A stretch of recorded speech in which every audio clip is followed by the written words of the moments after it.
Fred, welcome to the show, brother. It is great to have you. It's an honor. Thank you for being on today. Thank you so much for having me, Dave.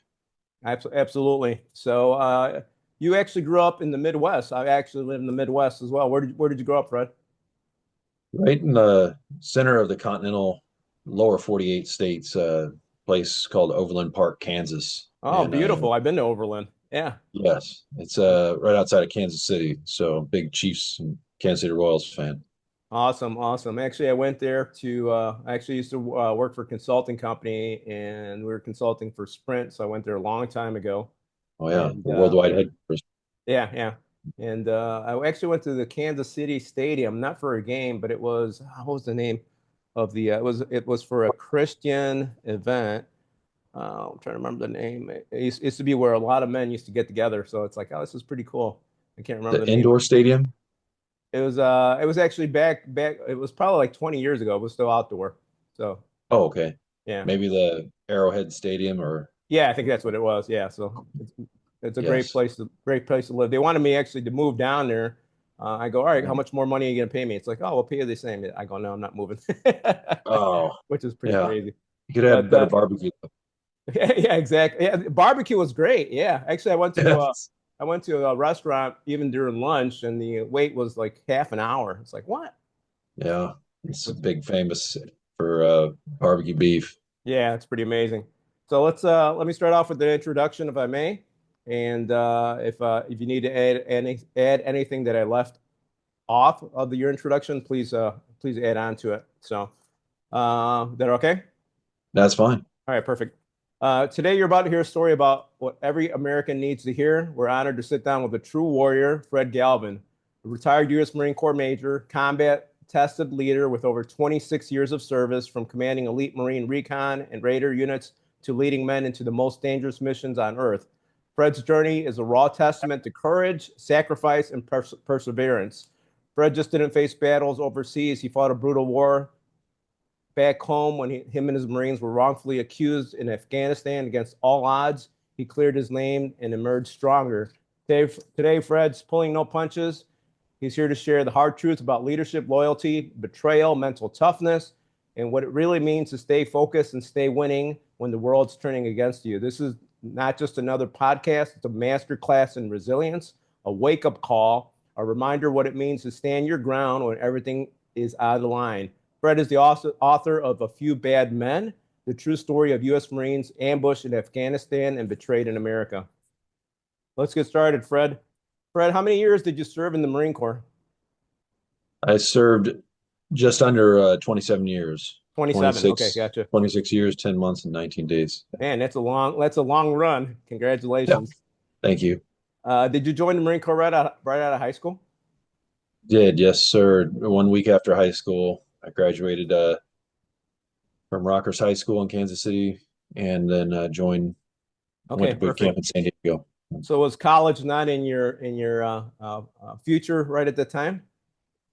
It was our mom raised six kids by herself. Okay, So it was something that she really emphasized to all the kids that she knew then that without an education you're going to have a different kind of a life right. uh, but it's just it was difficult and the pathway, especially the funding, was an issue. And I did end up getting out after my first tour and using the GI Bill, and I Nice. went to school in California State University of San Marcos, Okay, just yeah. south of Camp Pendleton. Okay.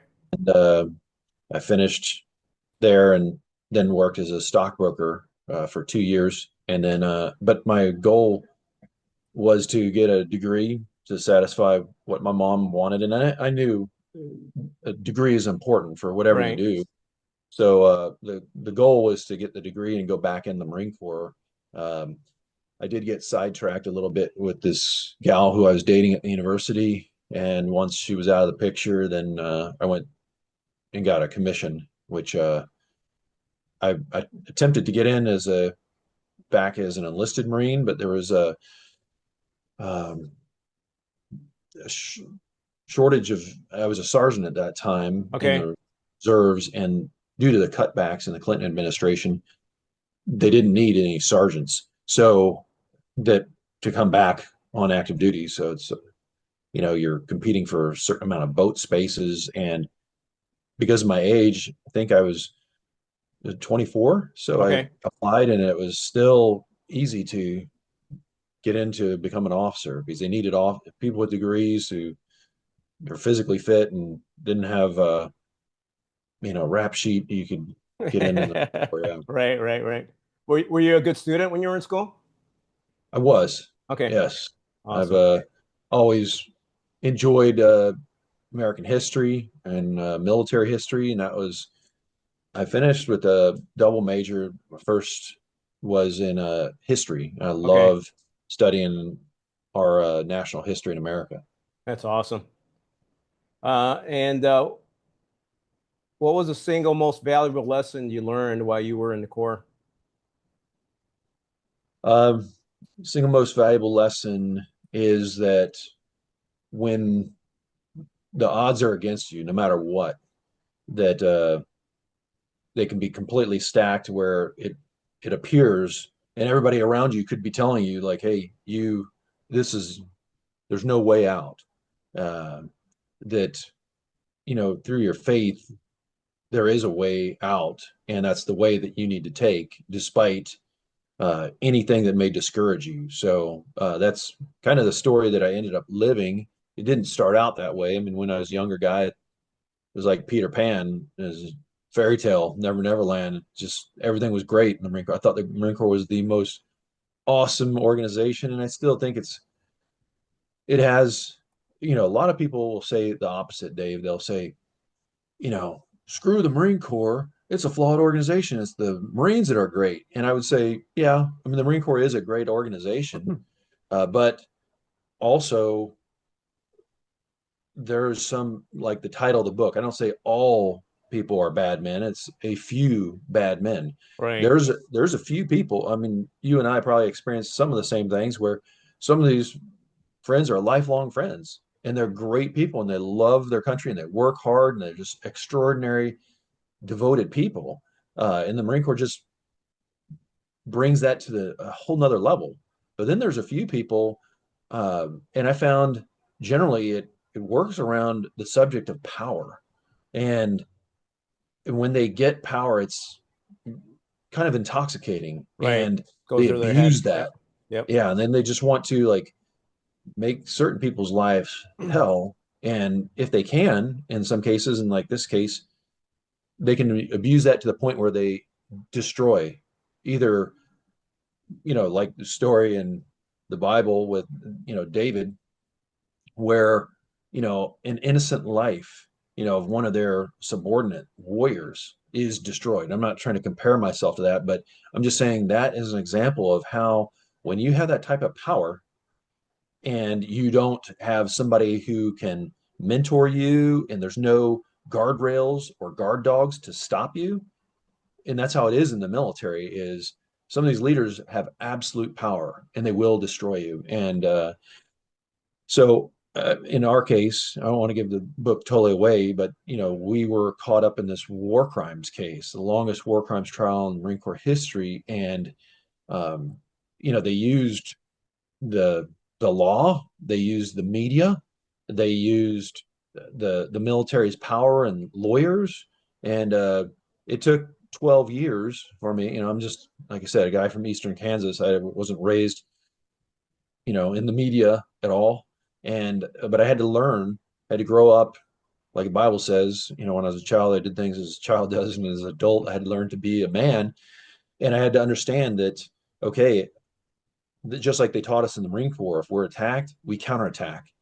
But what they were fighting us with was not what the Taliban was fighting us with actual rifles and explosions, explosive devices. They were fighting us with lawfare, with the media, and they even had congressional members speaking in the media just condemning us before the trial. And so it took 12 years, but I had to launch a campaign leading that and going out and finding members of Congress.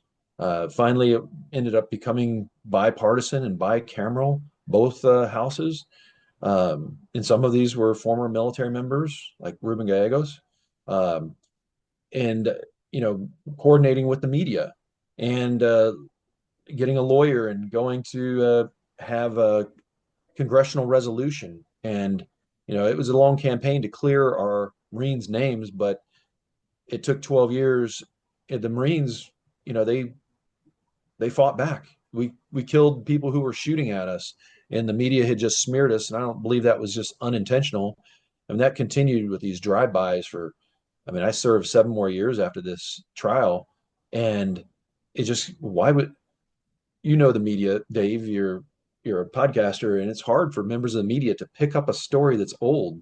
And if they do, it's got to be something that's just sensational and truly extraordinary, or somebody's forcing them to like, hey, do a Yeah, there's drive and by. there's an agenda or big ratings Yes, behind it always, right. right? Yeah, exactly. Yeah, that's amazing. I can't believe that they would actually get the media involved, right? And we were talking about you were talking earlier a few bad men, right? Over the years, I think I told you what my nightmare was, why I got out of the Marine Corps. But over the years, before we started the podcast, but over the years, I noticed that no matter where you go, there's always going to be some bad people, right? You always Yes, you always have that 80-20 rule, no matter where you go. So yes. you're always going to have a battle in life, right?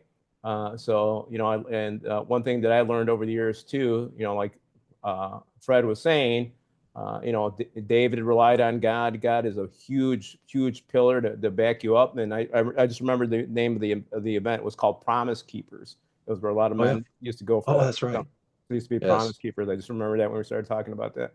But just remember that life is always a battle, right? And I just had another guest on last week, and it's like you're always going to have a battle no matter what, and yes, it doesn't. That's part of life, right? And remember that yes, we just got to find a new mission and accomplish yes. that mission, which I think Fred has eloquently done over his career, which is pretty cool. You're right about that, David. The point of writing the book wasn't just to talk about the story, but it's to inspire. Everyone has some type of battle or will have, whether that's a professional battle where you're struggling with a boss or trying to accomplish something that seems that it is impossible, or that there's a relationship, a personal relationship with a family member, possibly your father, or a spousal relationship that completely dissolves and it seems unfair. Maybe you were a child when this happened with a parent, or a situation with health. The doctors could come in and just say, you know, I'm sorry, there's nothing left that we can do. But everyone will have one of these. It's when it happens and how much warning it happens. I mean, you could be in a car accident with no warning and killed. But you, one thing that I learned, and I'll leave to the listeners, is you need to get your life right with God. Right. And the faster you do, and the more right it becomes, and the more humble you are, I believe, the clearer your vision is, and you can do extraordinary things that you normally would not ever be able to do. Yeah, absolutely. And it's amazing how many people will eventually come back to God or find God when they're older, right? It's like, you know what? Right. It's like, wait a Yeah. minute, what's going on here? And I'm a testament about anything could happen. About 2 years ago, I got hit by a drunk driver, and it was like 2 seconds, right? This guy, I was at a red light, standing still, and this guy actually wound up hitting me in the front of the car to the left side, and totally wrecked the car. But I literally looked over 2 seconds. It's like, man, this is how you could die like that, which was Wow. crazy. Just went to the ER 2 3 weeks ago, and it's like, oh, we got to take out your appendix. It's like, all right, good thing you came right away, right? So there's always going to be something going on, right? Yes. Like Fred was saying, but just remember that that's part of life. So thanks for Right. sharing that, Fred. I appreciate it. Uh, so I think we already know what your biggest challenge was within the Marine Corps, but we'll talk about that a little bit more when we get to the book, if that's okay. Yes. Let's talk about some of your missions. one of the obviously one mission that stands out. Is there any other mission that stands out after all these years besides the one in the book? Yeah, I'd like to talk about that for a second because I think having a career in at that time as an officer, you didn't really have the chance to do multiple tours in Force Reconnaissance, which was a predecessor, and they still have Force Recon, but that was prior to 2006. That was the elite unit of the Marine Corps, but an officer would, it's like 0.08% of all, just the infantry captains can assess and actually get selected to be a Force Recon leader, a platoon commander, as we call them. So it's very challenging, kind of like the rates to become an Olympic athlete. It's extraordinary commitment is required. And that life, when you're jumping out of planes at 10,000 feet and you're doing close quarter battle training day after day, everything you do, I had the privilege of doing it in Okinawa, where we would go and do this training bilaterally with other elite forces and sometimes during multinational exercises. But oftentimes you're in Korea or Australia and just these places that have interesting cultures, and you get to see the perspectives of their elite, and it really shows you this global innovation of, you know, the job is really about hunting, and wow, this is how other people do it, and the stakes are high. Hey, you froze up there for a minute.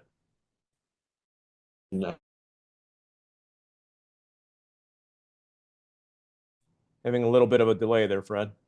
Oh, I'm sorry. There, we're back. We're back. Okay. Okay.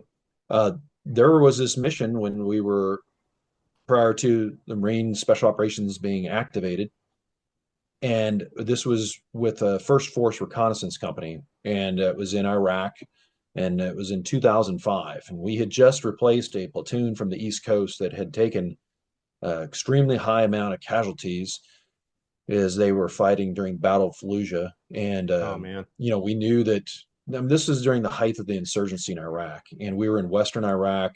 Saddam Hussein could not even control Western Iraq with his iron fist, and we were in this town called we left out of our base in Al Qaim, and we went through to attack this target site in Husayba.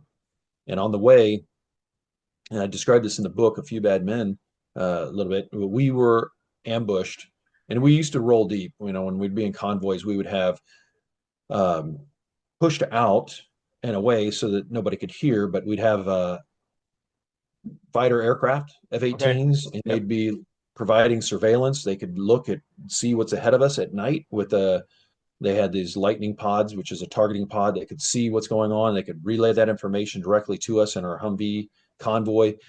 And then if something should happen, we could bring them in for strafing runs or bombing runs, or we could have them. We also had attack helicopters, AH-1 Whiskey Cobra helicopters. Nice. They could come in real low and provide 20 millimeter cannon fire, as well as they have rockets and Hellfire missiles. And during this one mission, we were going in to seize this location that we were going to operate out of for about a week. We went there, and on the way, we were ambushed in a very complex ambush on both sides of the road. So we had rocket-propelled grenades fired by the Mujahideen, like volley fire, just continuous from multiple positions, just coming at us. Wow. Not nearly as fast as like machine gun fire, but just back to trying to hit our convoy. And luckily, the Mujahideen were bad shots, but we were moving target, and then they just lit us up with machine gun fire. And I had some friends that had been in convoys that they were hit with armor piercing rounds, so we have full knowledge that they have weapon systems, both the rocket propelled grenades, which is a shoulder fire rocket launcher, as well as their machine guns that can load armor piercing rounds that can go straight through our vehicles. Wow. And I just remember one of our radio operators coming on the radio saying Vehicle 6 is taking fire, screaming. And we had these numbers associated with who we were. Mine was 400, and is 400, which means you're acknowledging that I mean, it's not just one vehicle taking fire, we're all taking fire. Right.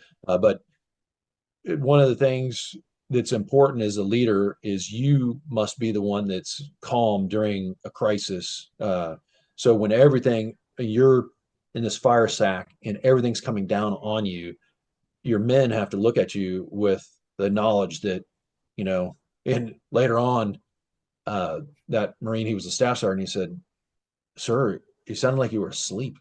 And but I had rehearsed that and visually, I visualized scenarios like that, because of that training that we'd had before the war had started.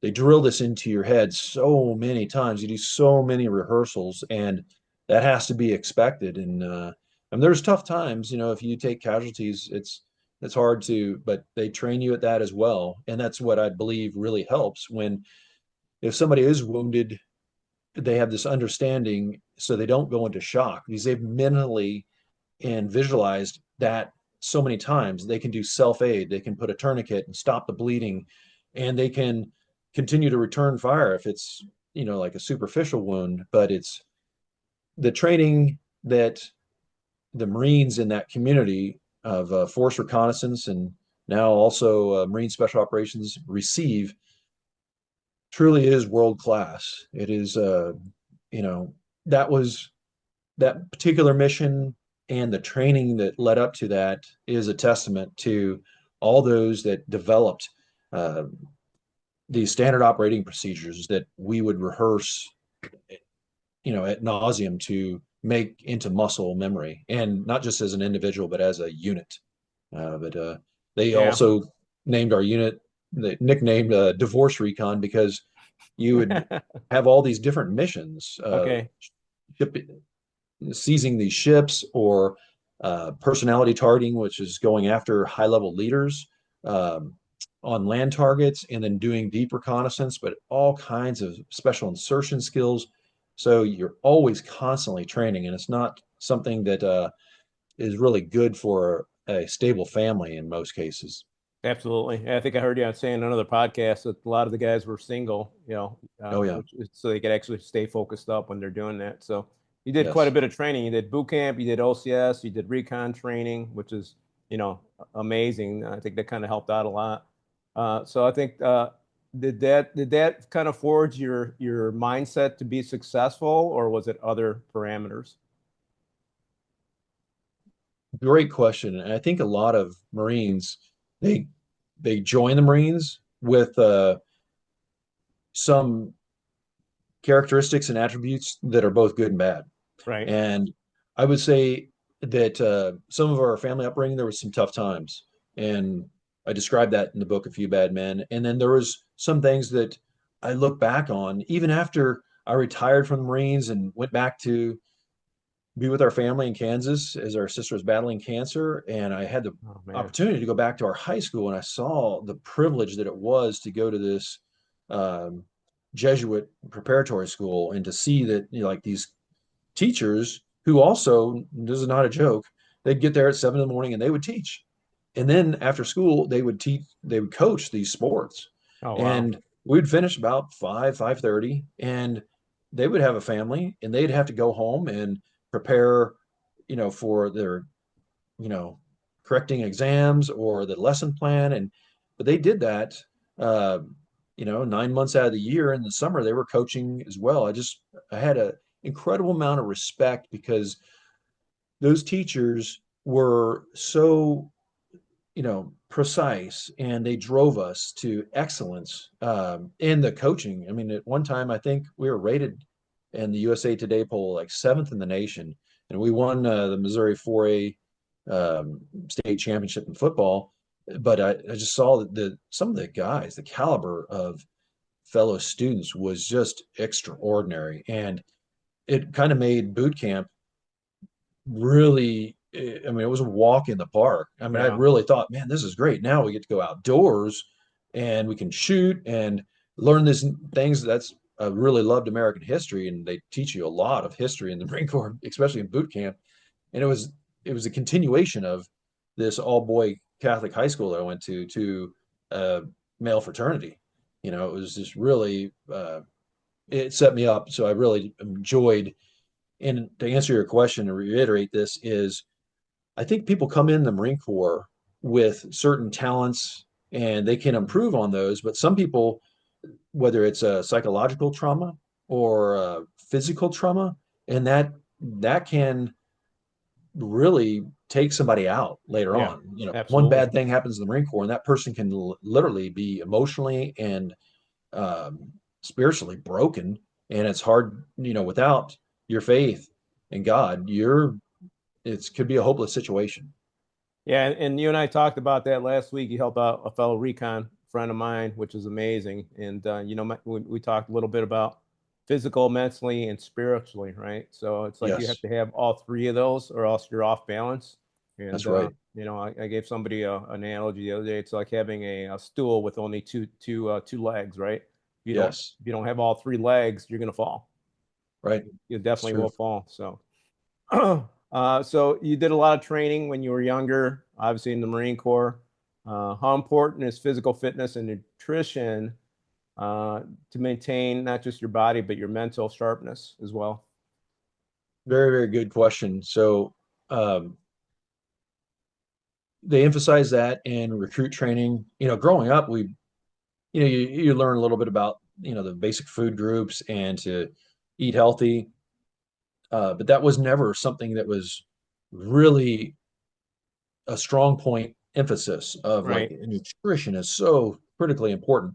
Um, Now it's starting to become is like there's specialized units like the Marine Raiders. They have people, these human performance uh, and physical trainers that the Marine Corps has gotten very serious about that. But if I would realize that you could push yourself so, so hard. And if you do not have the proper nutrients, and if you don't have enough fuel in the furnace, and you're trying to do these long duration, like a 10-day patrol in cold weather, uh, you could easily become injured, and that can debilitate you and your team and the mission that they have because you just can't focus and carry on. You'll start making really, especially as the leader, if you're enlisted Marine and you're a team leader, uh, you start making some bad decisions that can affect the fate of that entire team and their mission, which usually has strategic implications.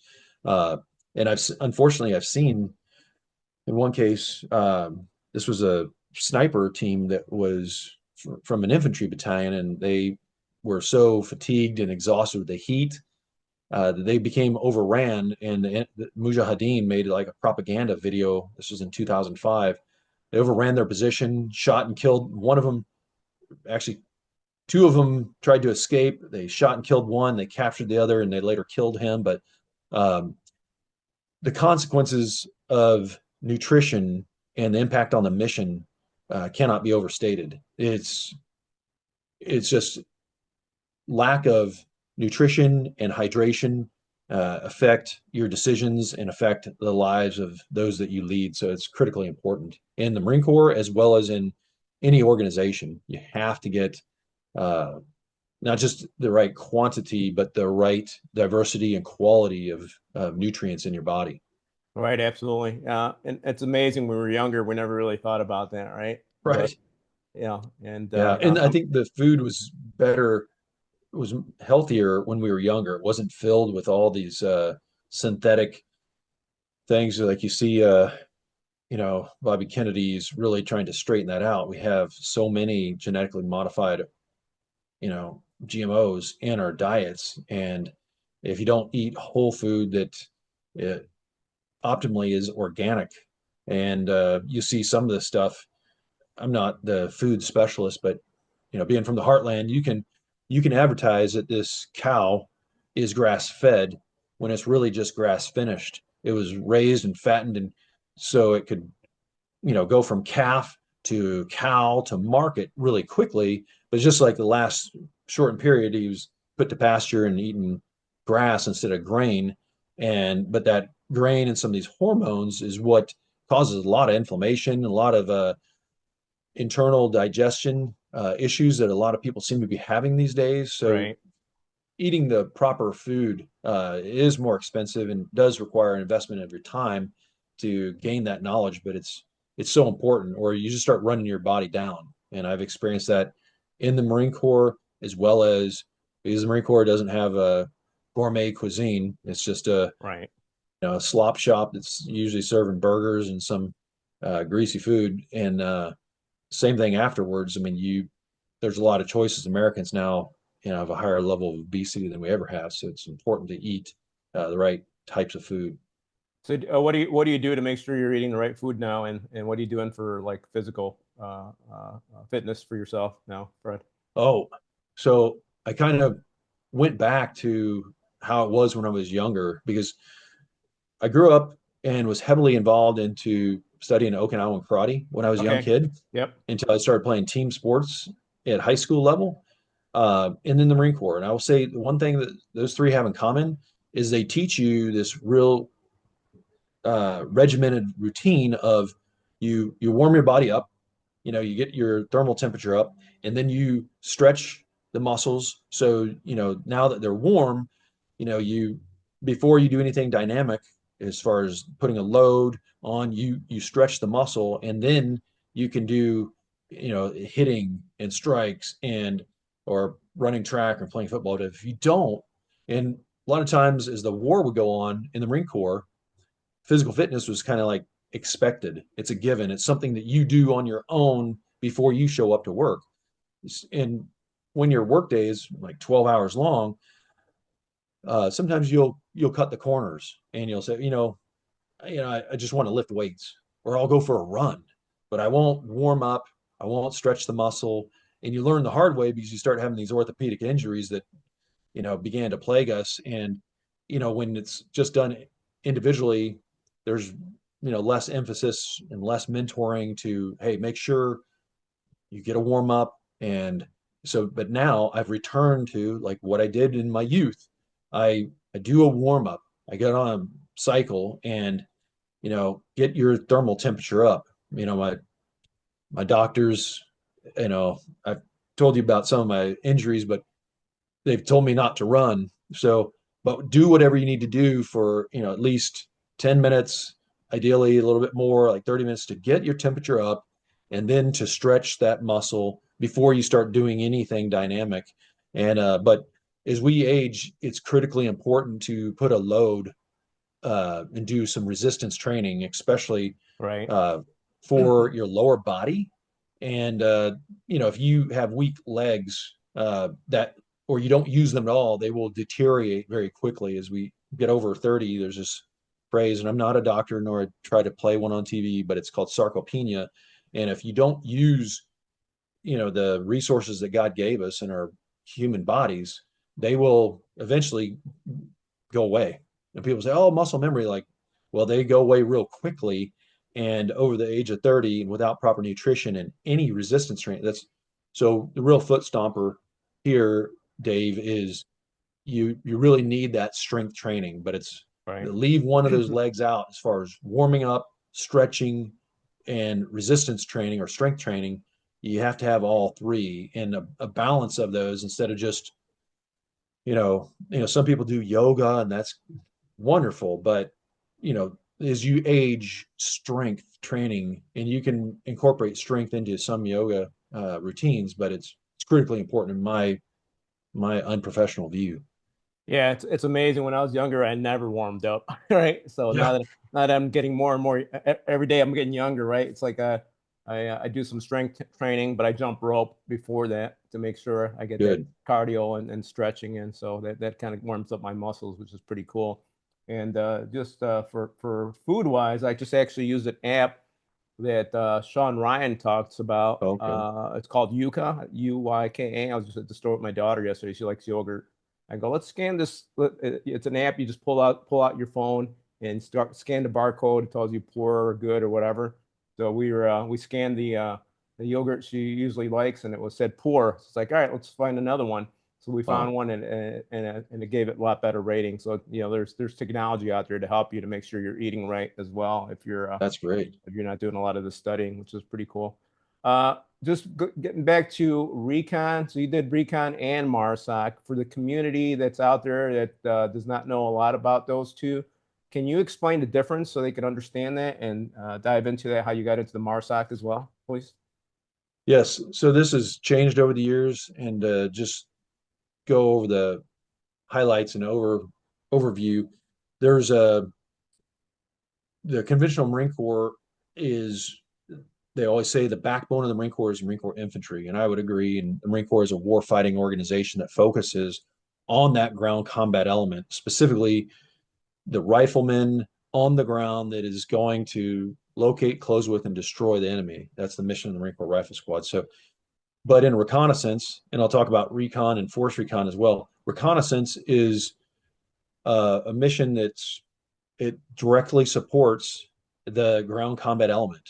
And so the reconnaissance platoons support that ground combat element commander, whether that's a battalion commander, a regimental commander, but they used to have snipers in the conventional Marine infantry. They got rid of those a few years ago, unfortunately, but Oh, wow. the snipers would operate and provide information and targeting through precision sniping fires from the forward edge of the battlefield and up to 3 kilometers beyond that front line. And then doctrinally, the reconnaissance Marines who also support the ground combat element commander, they will work from also that forward edge of the battlefield, that front line, to 30 kilometers behind the enemy lines.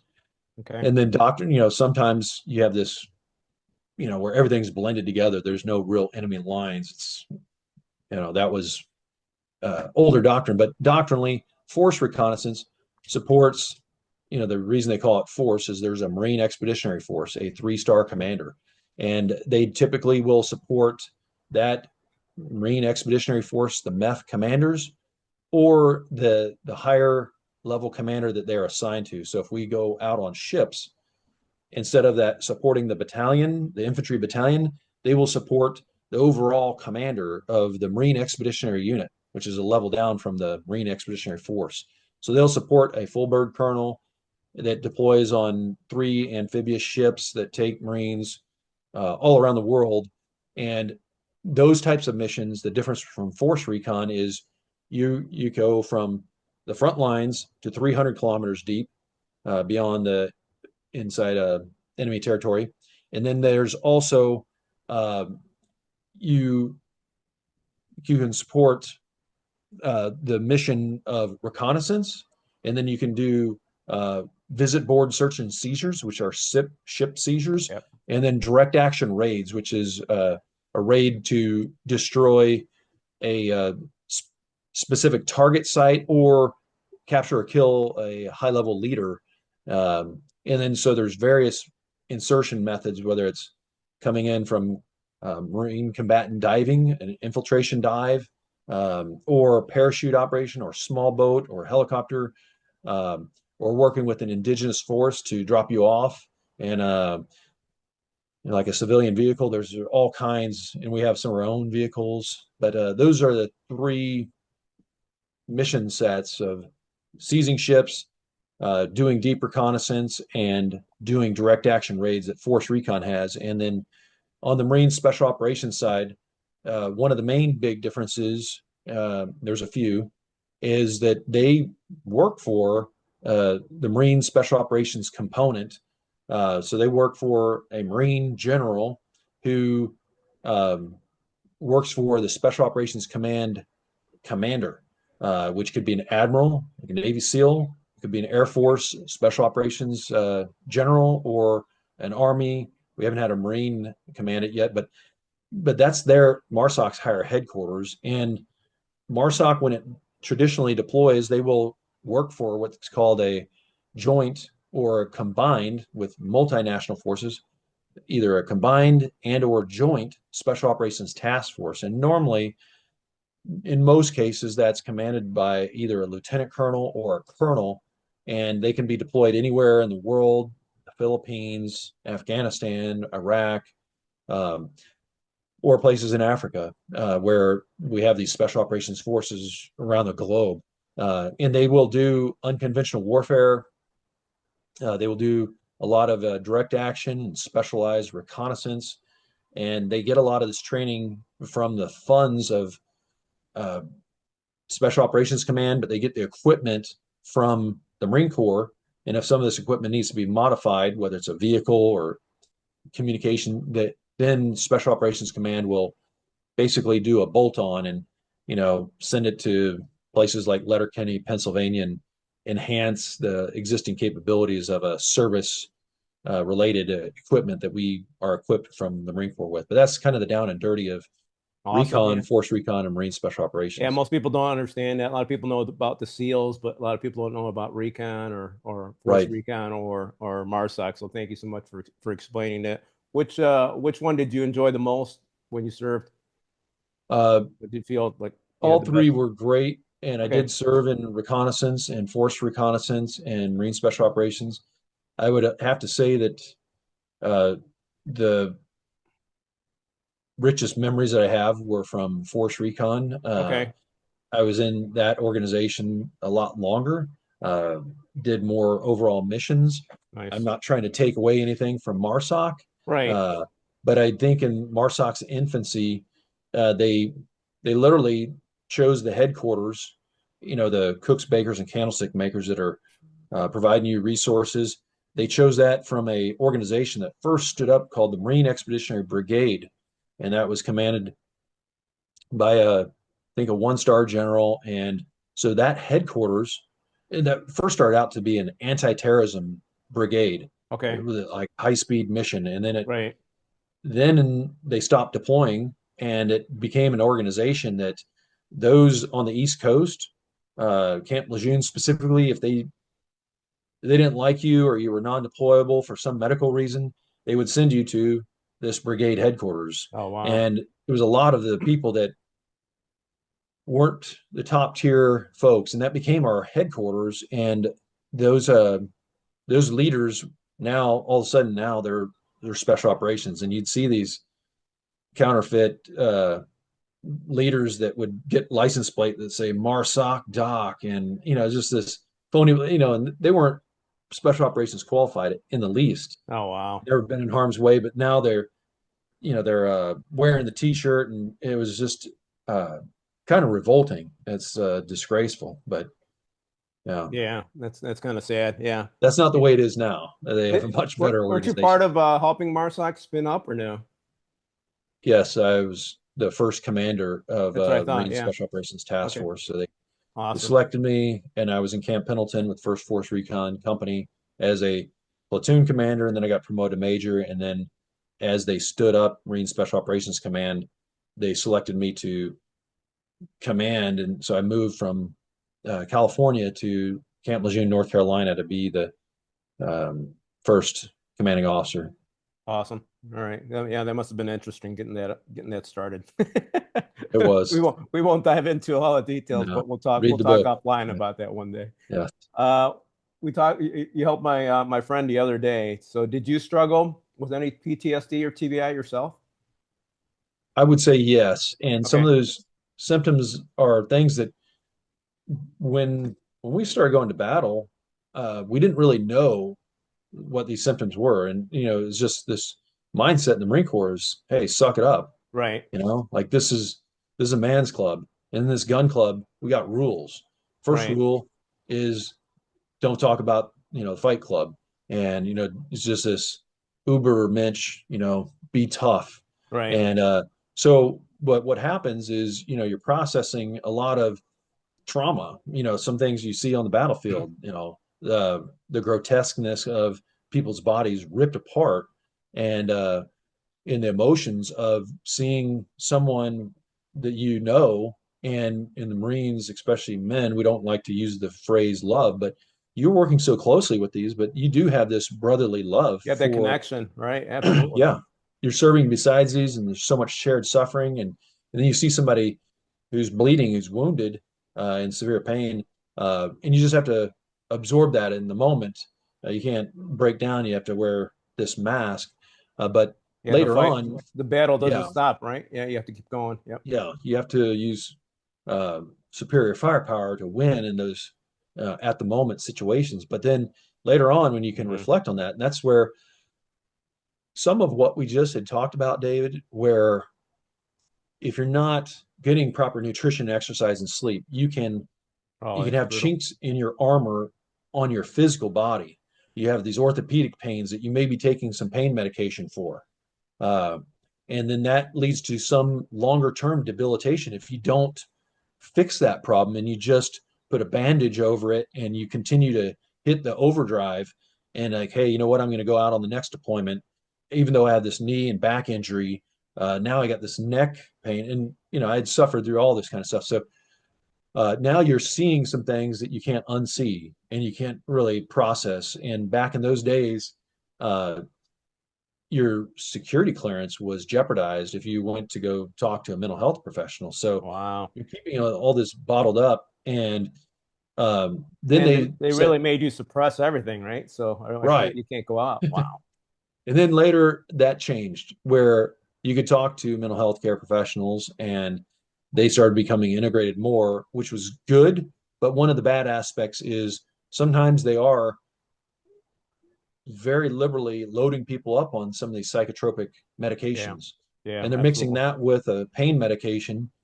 And, Dave, Marines never drank, we weren't Yeah, actually right. formed in a bar. So they're getting this cocktail going, Right. and then that degrades your overall professional performance. And so some guys, not all, would take steroids. Some guys would use other Man. uh, legal and or illegal substances to try to Right. get the edge or mentally, you know, relax and then get back on top of it. And you do that, you're going to have degradation, not just in your performance, but you're going to make stupid mistakes. Right. You, your sexual health, like a guy may not be able to reproduce. So, the ego and the psyche in your mind is so important to understand more of that as we age. And because some of these guys, hey, I'm not who I used to be. I can't, my girlfriend, my wife, my fiance, I can't do this. And she knows it now. Right. And I don't even have the same desire for it. So that some of these guys will have an affair. I'm not saying everybody, I'm just saying this is, and so there's some remorse and regret. Um, Leads to some people, especially married people, when they have this regret, and they may feel very bad about their decisions and separate, leads to a separation, and that kind of isolation really, um, it's just like if you're in a brig, what do they do when they want to break you? They put you in isolation. Right. uh, and like we call in the Marine Corps, we have this POW type of training is called survival, evasion, resistance, and escape. And when they put you in Sure. isolation, the purpose is to break you down and wear you out. And that's a spiritual fight. And if you don't have knowledge of how to fight spiritually, and I think we do a fairly poor job in the military overall. I've even had, former commanding officers that were like, I believe in separation of church and state, and we don't even need to have chaplains. And, they really try to not just de-emphasize it, but separate it and discourage it. And uh, that really allows, because we do have spiritual enemies, and these aren't guys who are really strong and extremely capable. Just decide to wake up one day and like, you know what, life's not worth living. I'm just going to kill myself, even though I have a wife and kids. There's a myriad of reasons, but it's because oftentimes they have physically been broken, they've mentally been broken. Now they're getting isolated, and that leads to this spiritual attack. And when you talk with more and more of your fellow Marines and veterans, you hear like, hey, I'm hearing these voices. They're telling me to kill myself and how to kill myself and how to have a plan. I mean, this is not, I'm just having a bad day and my mind's exhausted. This is a spiritual attack. And to Right. try to fight that with physical remedies, just eating well, you have to be knowledgeable and be able to be effective in fighting these attacks to your mind, your body, and your spirit. Yeah, I think something that you mentioned last week when we were talking is you have to know the enemy, You right? do. If you don't know the enemy, how are you going to battle it, right? It's impossible. So, Yes. what did you do? Because I'm sure I don't know if they want up giving you medicines or medication or whatever. What did you do? Because most operators that I've had on here, and I'm not a doctor either, or giving advice. A lot of them eventually were able to get off those meds, right? Yes. And a lot of them nowadays are not drinking as much or not drinking at all, which is pretty cool, which I think is great because obviously God made this as a temple, right? And we're Yes. supposed to fuel it with the best nourishment as possible, right? For Yes. myself, I just drink water and coffee. That's all I drink nowadays. But what Yeah. what did you do, Fred, for that change?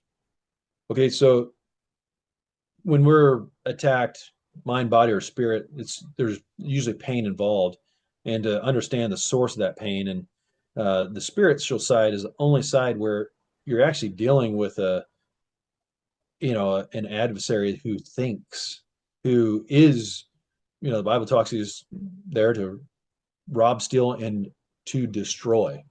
Uh, so, a lot of faiths don't talk about uh, this enemy. And as you just discussed, we have to know the enemy.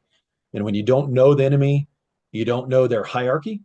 Right. Like in the Bible, it says Satan entered Judas, and you don't know their tactics. So Satan, they're a little commanding officer, and they operate in rank system, and they operate individually and in pairs and in larger. So they can enter people, as it said, Satan entered Judas, and they can basically take over not just your mind, uh, like the disciple said, I think in the book of John, that this father had said, "Hey, this spirit is throwing my son in water and in fire." So they can take over and they can control people's minds and bodies. But personally, I had a lot of physical injuries from the Marine Corps that um, it probably was not the best thing at that time to neglect. But the Marine Corps had this mindset in the 80s and 90s, and even during the early part of the war, that, hey, suck it up. Don't be a sick bay commando. Right. There, this phrase, they'd even started talking Yeah, I about this remember at boot that. camp. Yeah, Are yeah. you a sick bay commando? Like, you're That's even always, from boot camp, sick bay yeah, commando. Yeah, if even when from you boot first camp, like start. you're Yeah. you're down there raiding. Oh, I got all these problems. So, and you do need to have people be resilient, and they can't just be snowflakes that whatever it is, they're so fragile. Right. But when you have like an orthopedic injury, ideally, instead of just, we call it recon candy, taking this Motrin and just popping these ibuprofen pills, long term, that's really bad for your internal organs. And to rely on that, and nobody wants to get taken out of the fight, but now we've had some advances where there are some physical therapists that people can go see, which we previously didn't have. So they can show you how to do certain exercises to strengthen that, to work around it, or take the time off to allow it to heal. Or maybe you do need to get an MRI and have surgery. And even in some military hospitals, they have stem cell, which is huge advancement, and I'm a big proponent of. But there's other organizations outside the military that have hyperbaric chambers and some non-traditional and regenerative medical care, which I really emphasize. And we have this charity, Hooks of Hope, that Yeah.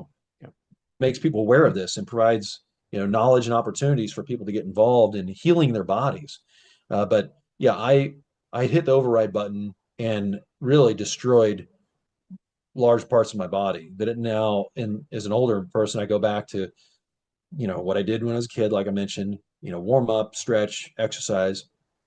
But some of the symptoms, Dave, I think are really important is, and not everybody has on the mental aspect, some people do just need to toughen up, Right. and other people, but if you're seeing a human body ripped apart, if you're hearing uh, children cry because their parent was killed. I mean, that's the enemy we face, was an enemy amongst the population. So a father is waging war against us, and then he gets killed, and some of those things are seared into your memories. And some of the symptoms is when guys reflect on that, they get emotional. Right. They can't Absolutely. control their emotions, uh, and some of it they become emotionally numb, and they become very stoic, and that affects their relationships, and Mhm. relationships are such a huge part because we're Yeah. social people. So if you're just totally isolated by yourself all the time, some people have done that as like a defense mechanism. They don't want to be hurt, some prior trauma, even especially a lot of times back to childhood, so that is their default. hey, when I retire, I'm going to be a lone island all by myself, which makes you very susceptible to spiritual attacks. Right.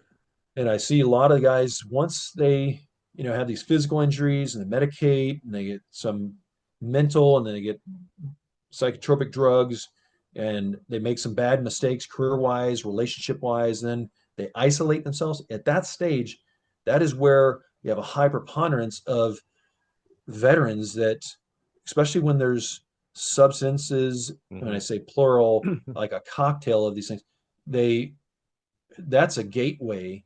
The Bible calls it pharmakeia in the Greek, for Yes. spiritual to not just be attacked, but have them enter into and take control of somebody's spirit where they're losing control. So I think to correct that, to eliminate any substances, like you say, water and coffee, I just have water. Um, and anything that artificially changes your mindset and emotions. And I'm not trying to say be perfect. That's, those kind of programs fail.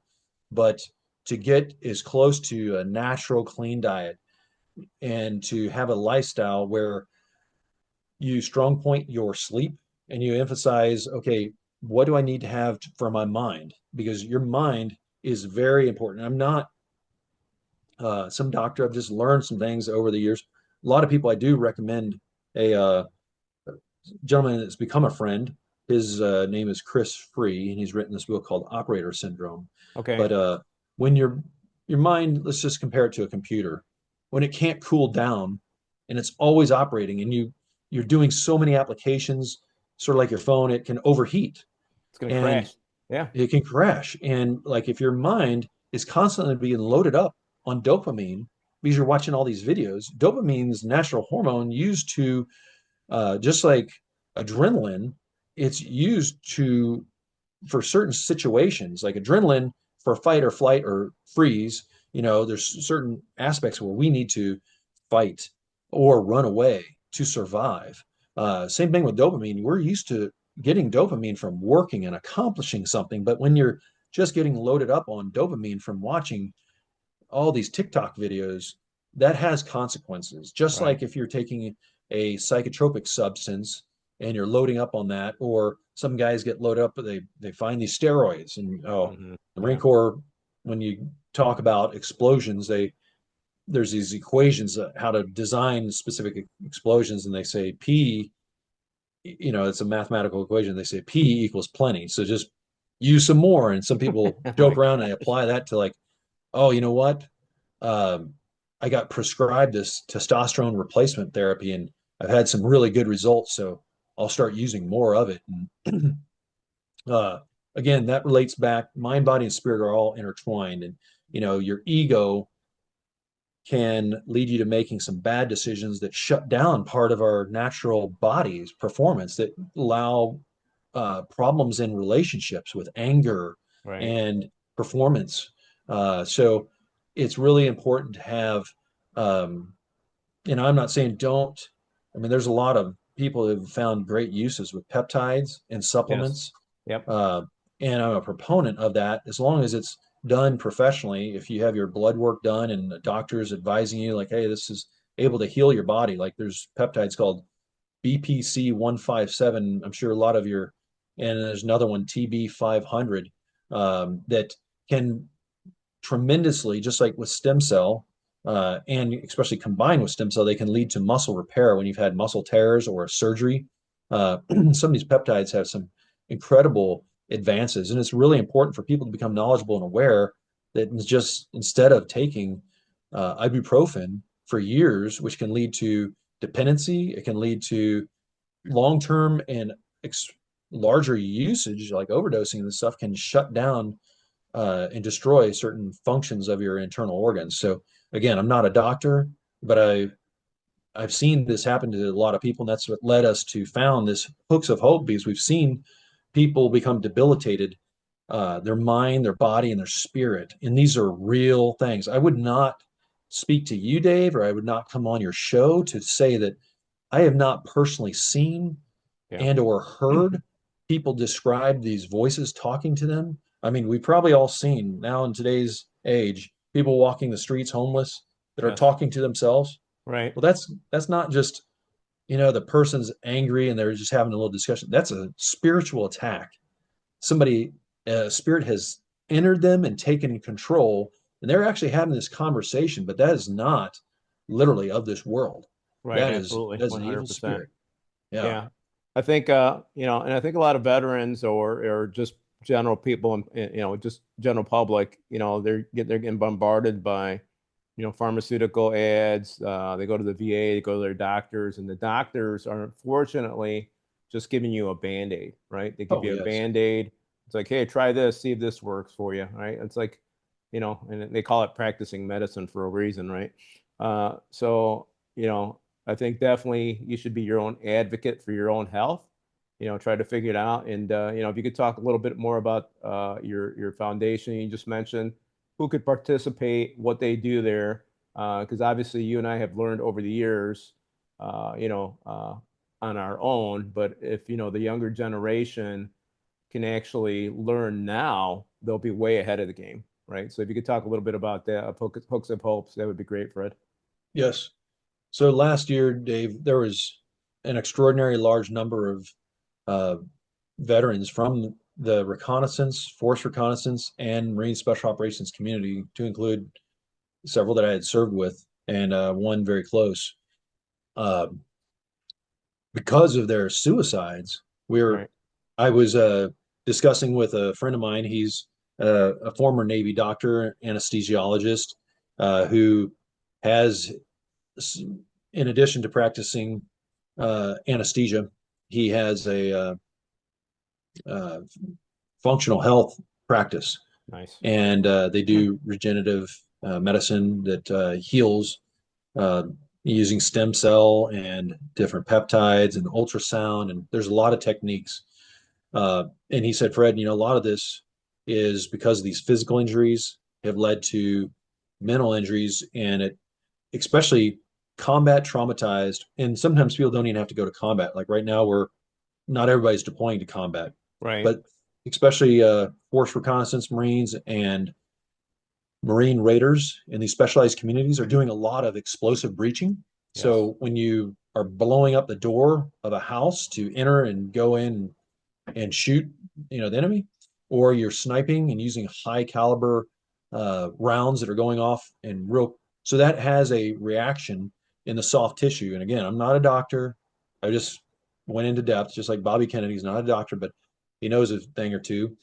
But this energy enters the soft tissue in your brain and it reacts. And some of the changes that occur is it causes problems with our production of cortisol. It creates situations where we cannot effectively regulate our stress, and that leads to insulin resistance problems, and people can become pre-diabetic and diabetic. And it really alters, especially with men, their testosterone. And so we've seen in just like one deployment of many special operators, the severe drop off of testosterone levels. Like these people in just one, what we call workup. So after their school pipeline, and then they do a workup before deployment and a deployment, they have testosterone levels that, extremely low, of like an 80-year-old man. Wow. Um, so this changes their mind, how they think in their body. And, and I've had this happen where, because you can't, my family used to say, used to be laughing and joking and, really jovial, and you're kind of depressed and you're no longer. These are problems that you need to become aware of. And that's why, again, I'm not pushing a book to push a book, but this gentleman who's worked, he's a clinically trained psychologist, and he's focused his research since 1991 on special operators. His name is Dr. Chris Free. He wrote that book, Operator Syndrome. There's so much packed in there. When I started researching this and I read the book, I'm like, this is a summation of everything I've learned. And now Dr. Chris Free is a personal friend of mine, Nice. and he is just so into helping people, just his level of professional concern for humans, especially special operators that have become affected by their jobs. It's amazing. So people need to become aware first thing, and then they Right. need to grab a lifeline. And Hooks of Hope is focused on special operators who not just combat trauma, but have had some type of trauma, because a lot of people aren't going to combat right now. And it's brought them to a level where now they are severely depressed. Because like I've mentioned earlier, there's basically like 7 steps in the process of degradation that leads to suicide. And severe depression, the next lowest step is isolation. And Hmm. once you hit those two, high preponderance that guys commit suicide. So you need to understand there's unfortunately like this death cycle, this kill chain or suicide that people go through. And once you get down to, okay, now I'm just, I'm not the same person. I'm not happy anymore. I'm depressed. And I've made these bad decisions. I've destroyed my family. And so I'm isolated and I'm using these substances. I'm addicted. Uh, I've had so many of these people, but what we try to do at Hooks of Hope is throw them a lifeline, and we bring them. This is a very short duration but resident program where we we do something where they're mentally engaged. We take them fishing out in the uh, by Sebastian, Florida, and focus their minds on something together, and then we spend one day focusing on regenerating their physical body, how to do it properly, problems that they're having. And this is done through my friend, Dr. Brett Hockey, who's this former Navy doctor and anesthesiologist that has a regenerative medical clinic. And, you know, we tell them, like, you probably should get your blood looked at. You have an employer, they can do these labs and find out some of these deficiencies that you may have in these several of these areas, and let that open your eyes.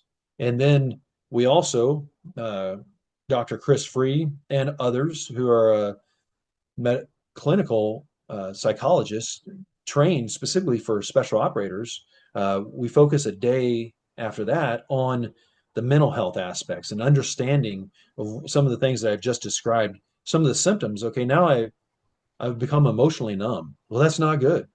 Just like if you can't feel your foot, you have a problem. You can Right. no Exactly. longer Yeah. operate at that level of high level of performance if you can no longer feel a part of your body. But when inside your mind you have these emotions, you're numb, you're not going to be making decisions well if you're treating people in a way that human beings should be treated, or if you can't regulate your emotions.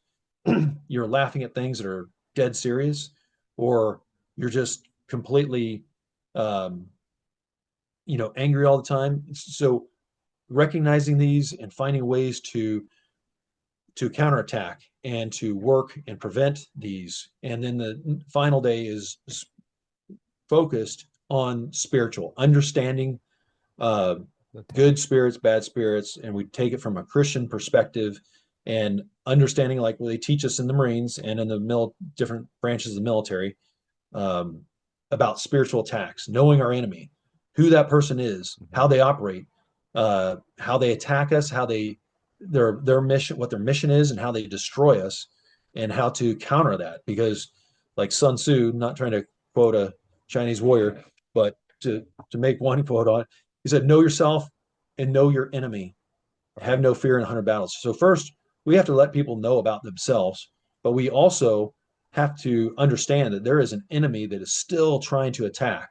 You may have taken the uniform off, but this enemy, his goal is to get people, like we talked about, whether they're a POW or a prisoner in a system, military or non-military.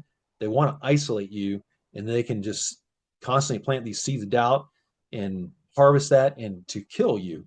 That's their job, and it's happening more and more and more. So if you Wow. are a veteran, you don't have to be a Marine. You can be a veteran but we really focus on those who have had severe psychological uh, issues from the battlefield, or they've, maybe you're hearing this for your first time and you're saying, hey, I haven't been to battle, but I was explosive bomb disposal technician, or I was a combat Breacher. engineer that blew Yep. things up, and I've had all this energy. I've been in close proximity to, there's some people that have in training had bombs go off in close proximity, and that energy that's absorbed inside your brain, your whole Right. body.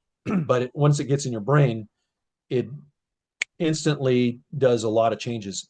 The good news, Dave, is it can be reversed. It can be changed. Maybe not back to a innocent baseline like you were when you're 18 years old and you entered the military, but it can be brought back to where you can be regular and normal. And I'm living testament of that. That's an So incredible program, Fred. I love it. What's the website for that, Fred? it's hooksofhope.org. Awesome. I'll put And that on the show notes as well. thank you, So Dave. thank you for that. And uh, people could just go on there and sign up and talk to someone, I guess, right? Yes, they Okay. use the contact form. They'll get in touch with immediately. And, the goal is to, if somebody needs help, we get them a lifeline right then. If we don't have an event kicking off immediately that we can schedule that person into and get them to the resident, we will have a a counselor that's trained specifically for working with special operators uh, that understands not to downplay the Veterans Administration, but there is differences in how people are trained and how they can treat people based on their knowledge of the different types of injuries that certain types of individuals sustain. Because there's a lot of veterans that have a lot of other types of injuries and they just need a regular psychologist at the VA. That's fine. But somebody that's undergone severe uh, mental impacts, they need somebody that with some specialized training. Yeah, and it's one of the things on this show is I wanted to make sure create more awareness for people that there's alternatives, right? And Yes. not just rely on one source and dig deep and this is a great program. So thank you for sharing that. Uh, what do you do for your faith daily, Fred? I know that you mentioned you're a Christian. What's your daily journey with faith? What do you do? Okay. And this started when I was very young, and I've had changes over the years because it's become much more personalized, and I've seen, this the battles that I've won in combat were a result of not just all the tactical training that we occurred. And it was also because prior to actual missions where we're going into combat, it started through prayer on our knees. And a lot of people, as it says in the Bible, this generation wants a sign. Some people want, God to show them a sign. Well, he wrote all these books, and that's his word, like it says in the very beginning. In the beginning, there's a word. And God communicates to us. If you want a sign, talk to God. And Right. how we talk to him is we pray to God, and he gives us his word, and he be, makes us aware of his will through his holy word. So every single day I start, and I've done this probably since high school, through reading the Bible. I was really Nice. seeking God when I was a younger kid. Um, and some people are out there, they may be listening to this right now where they didn't have a father, they only have a single parent, or maybe they're raised by a grandparent and they're searching. The most important thing is, God created us. And if we want to know God, know the answers, you need to start not just reading, but consuming as much as you can the Bible, and get a good Bible that you can understand, like a New International Version. That's one style that I read, and I can understand that. And then apply it to your life and take it to heart and read it without distractions. Don't have some kind of device that's getting your attention. When I, read, I'm trying now, I run a Bible study too that I teach other people, and I'm trying to understand what this means so I can apply it not only to my life and how I'm living as an example, but how I can teach other people going through very tough struggles in their lives. So from that perspective, like how can this change my life? If you read it with that kind of mindset, like, hey, I'm not saying I'm okay. I'm saying like I need to change, I want to change, and I'm going to use the scriptures in the Bible to guide me to create that change, and that creates us to be people who are servants. That's Right. what Jesus called himself. I didn't come to be served, but to serve. And he, very selflessly gave his life. And when we have that kind of mindset that we will lay our lives down, that's what it says in John 15:13. Like, there's no greater love. And that we're not talking suicide or that somebody has to be sacrificed, but that's laying your life down. That could be a mother or a brother that's see somebody in their family struggling, and you lay your life down, the things that are important to you. And that can be offering up your financial resources, your talents to come alongside and take the weight off of somebody by shouldering some of that yourself.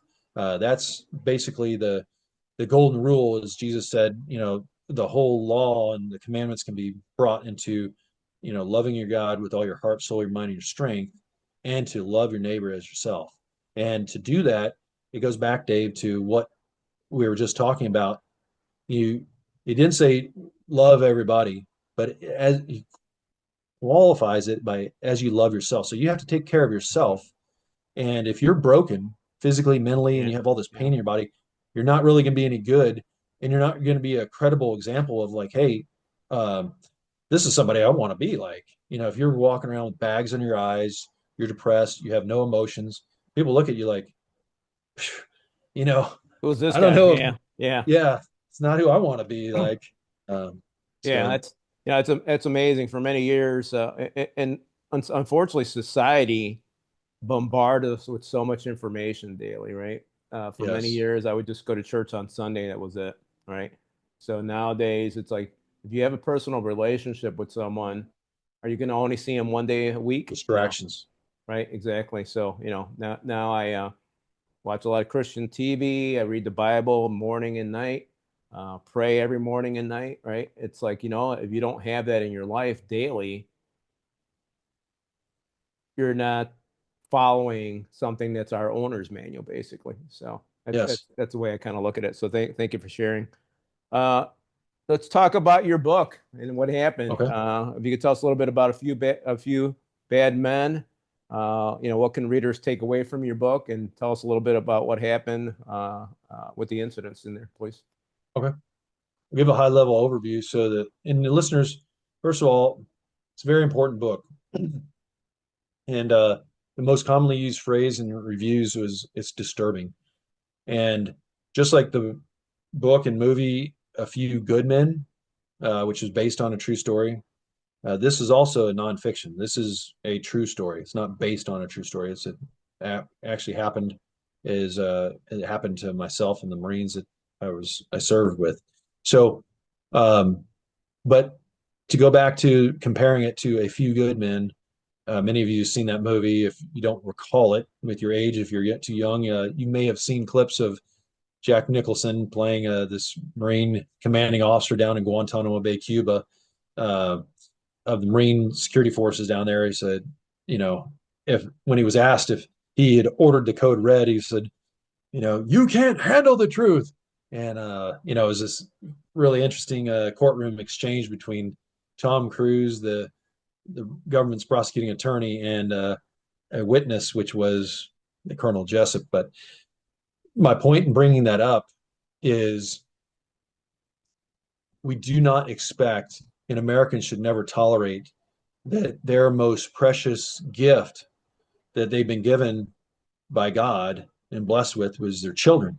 Right. Um, and they love these children, but they should never, anywhere in the back of their mind, in the most wildest imagination, ever dream that a Marine or any military service, a commissioned officer, would so flagrantly abuse and take it to that level. As Congressman Walter Jones, one of the congressmen who just defended us, said, Major Galvin, they went too far. And they really did in this case. That what we were talking about earlier is that abuse of the power that can be intoxicating, and people just can't get enough. And they know what they're doing.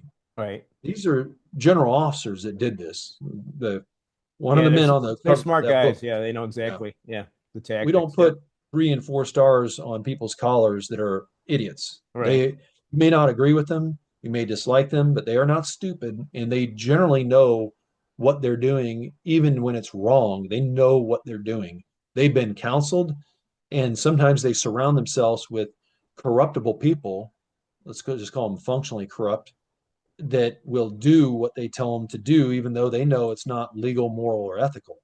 You see recently, like these judges that were harboring a violent, Oh illegal yeah. criminal and Right. said, "Hey, go free." I mean, that's it can go that far, Right. They knew and it that's was what wrong Congress, too. Yep. and that's what this book is about. And I compare it to a few good men that you would never picture that this commanding officer would give this order that would lead to this abuse that led to the life of being perished. Right. The demise of one of your own Marines because you gave the order to two other Marines. And I remember one of the famous uh, scenes there at the end of A Few Good Men is these two young Marines, a private first class and a lance corporal, said, "What does this mean?" We were PFC just said to the following lance corporal, orders. Yeah. "We were following orders." Right. Colonel Jessup admitted to ordering the code red. And he's like, at least the lance corporal owned up and said, "We were supposed to stand up for Willie." Right. Exactly. He admitted what he did was wrong. Like, hey, Right. no, we we did something wrong, and he may get his, but now we're going to be separated from the Marine Corps. But Marine Corps has these core values of honor, courage, and commitment, and those are real. We can't, oh, because of my rank or this situation, do whatever. We have to train people, especially leaders, and there's very few as we move up in rank, uh, really good mentoring of these moral situations. You have a moral crisis, and if you make the wrong decision and that gets repeated, is the Marine Corps, this is not an isolated incident, unfortunately. Mm-hmm. uh, Yes. I have my own radio show, and I just interviewed this Marine lieutenant colonel, and he was talking. He was a judge advocate. uh, he had formerly served lieutenant colonel, and he talked about unlawful command influence. This happens repeatedly, and on the cover of that book, the former commandant of the Marine Corps, they found evidence that he used unlawful command influence. I mean, this is the senior Marine in uniform. So Marines are like, how Marines? I hate saying this, but it can literally be compared to a cult. They think that the commandant Yeah. is sort of like the Pope, that he's infallible. What he says and does is inerrant, and that is not in accordance with any Christian principles, to whether it's the Pope or any kind of military leader for sure. We're not infallible. And when people act above the law and they start to uh, go after innocent, knowingly innocent people, and that's what happened in this book, is we, as I described, this is at the 19-year mark in my military career. And I was a commanding officer of this unit, that the very first Marine Special Operations unit that had been stood up, and we took the best men we had available from the Force Recon ranks, Mm-hmm. and we did a very aggressive workup. And the Marines have all testified, not just in court, but many publicly, that this was the most intensive workup that they'd ever had in their entire careers. And this is from Marines that I've just been to their retirements just recently, and I'm going to another one here, this week. Wow. They said, I was challenged, to the max. So they were well trained, they were well led. We went to combat, and we didn't just fight the Taliban, an enemy that they were trained and organized and effective at killing us, but they were unsuccessful. Hmm. But they had a two-pronged attack, that they would attack us, and if they killed us, victory for them. And if they didn't kill us and we fought back, they had another phase of their attack to use information warfare, which at that time was just very nascent.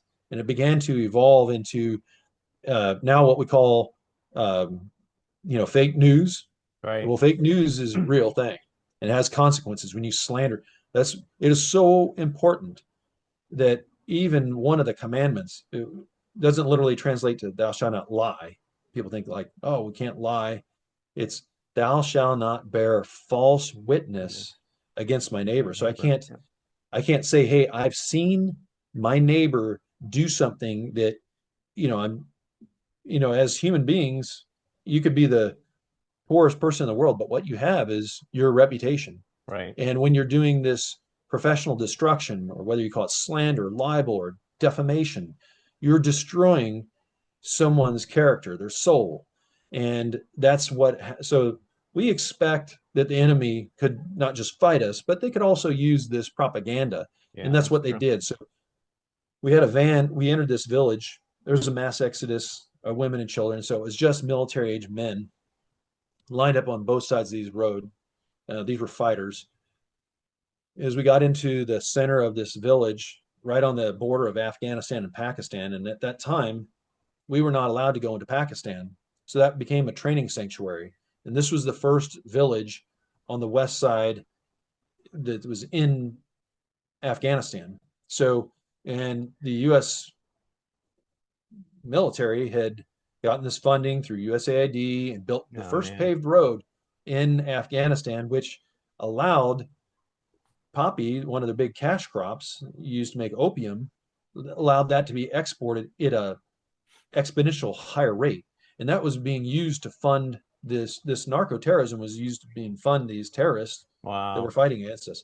And so this road that America's taxpayers' dollars used to fund and build, just allowed the accelerant of this war. And then, why would these radical jihadists that are fully trained in Pakistan need to go over the Tora Bora Mountains, 14,000-foot snow-covered mountains in February and March? Well, we just built this highway. So they were coming across this border checkpoint, which is as porous as Swiss cheese. And the first village that was there was this village called Badi Ko. And that was, let's call it, it's equated to an Amazon fulfillment center or any company's distribution center. This was a hub that people would bring these foreign fighters into this hub, and they'd link up with their handlers to go to that last mile of service and bring these jihadists, these terrorists, to Kabul, Kandahar, Herat, uh, and fight the infidels. And Wow. we knew that not just that this was what's going on in this village, but we knew there was 4 suicide bombers. We actually knew the exact building that they were in, and I can't get into the sources, but we had incontrovertible, proof that that was going on. But one thing, Dave, it's important to note is in that time frame prior to this, in 2005, you could, if you had evidence of a enemy, like I said, this incontrovertible evidence, you could go and capture or kill these terrorists. Nice. You could do that in Iraq and Afghanistan. And then in 2006, they came out with this, December of 2006, they came out with this joint, uh, it's called Field Manual 3 TAC 24. And this was the counterinsurgency doctrine. And this is what General, at the time, Lieutenant General Petraeus and Lieutenant General Mattis worked on at the Army's Educational Center of Excellence there in Fort Leavenworth, Kansas. And the Marine Corps, they have a Marine Corps Combat Development Command in Quantico, Virginia. So they dual worked on this. They codified, put it into doctrine. And now everybody had to follow this counterinsurgency. They hijacked the Hippocratic Oath from doctors. And one of the mantras was first, do no harm. And, so the whole Vietnam, they resurrected this winning hearts and minds strategy. So when you have, whether they're a special operator or a young Marine on a patrol and you get ambushed in a complex ambush, and the first thing they're teaching in this doctrine is first, do no harm. It gives the enemy a leg, an advantage, because That makes the a lot first of thing, sense in war. yeah, Yeah. the first thing you're trained is to hesitate. Don't harm. So it briefs very well on the Oprah show or The View, where people make emotional decisions like, yeah, but this led to much higher, significantly higher casualty rates. And one of the Army colonels, the battle space commander, at that time he was a Colonel John Nicholson. He went on to get promoted 4 stars, but he brags on an NBC interview that he had the highest casualty rate, and they did, had more soldiers killed and wounded than any other prior deployment, because they implemented this hearts and minds. I actually, when we first got there, rode around with his subordinate commander, this battalion commander, who wouldn't even place in the turret of a Humvee, wouldn't even place a gunner with a machine gun up there. He had a took the guy completely out of the turret and just put a Humvee spare tire up there. And his mindset, and this guy's a four-star general in charge of all U.S. forces in Europe right now. My Wonder gosh.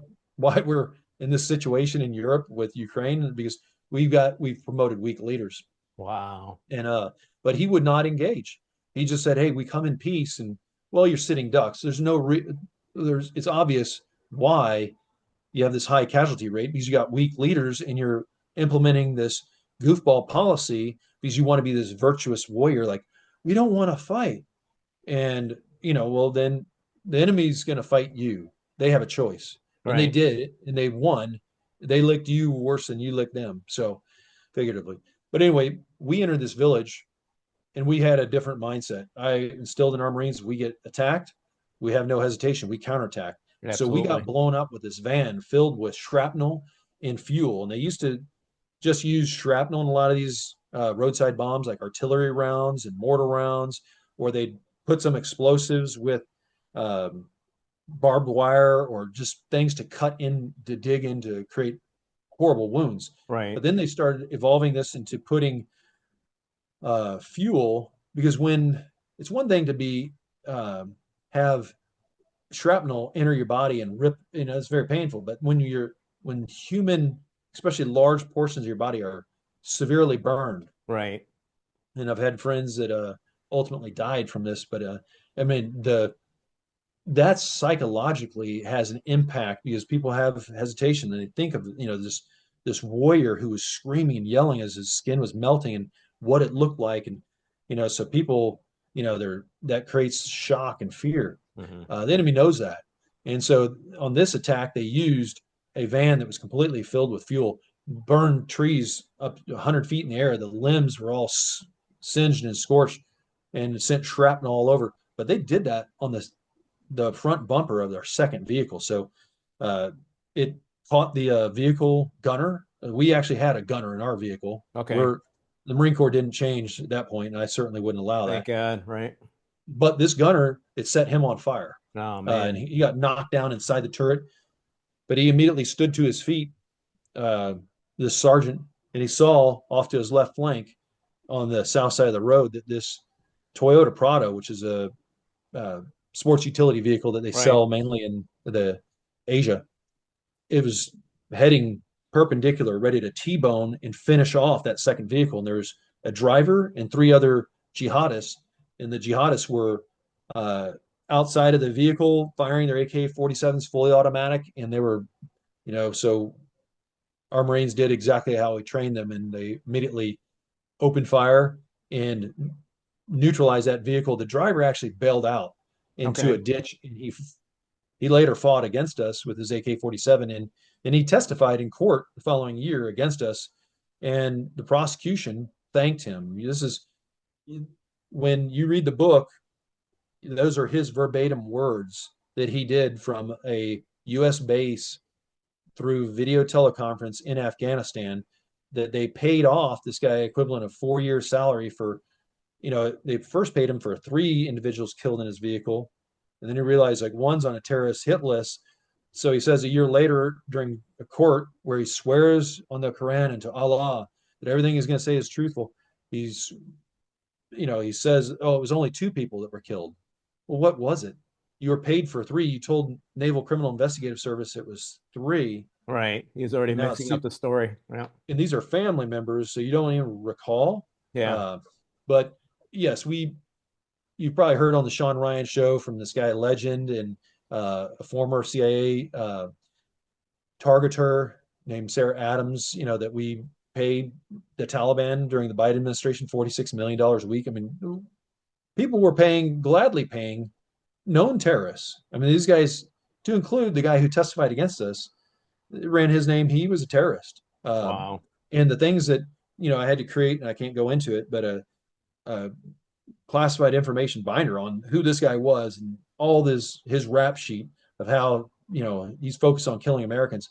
They know who he was, but the prosecution lied about it and under oath in a courtroom, and they promoted that colonel up to four-star general. He even admit, and some of the things, not to bounce around too much, but so we didn't just have that explosion.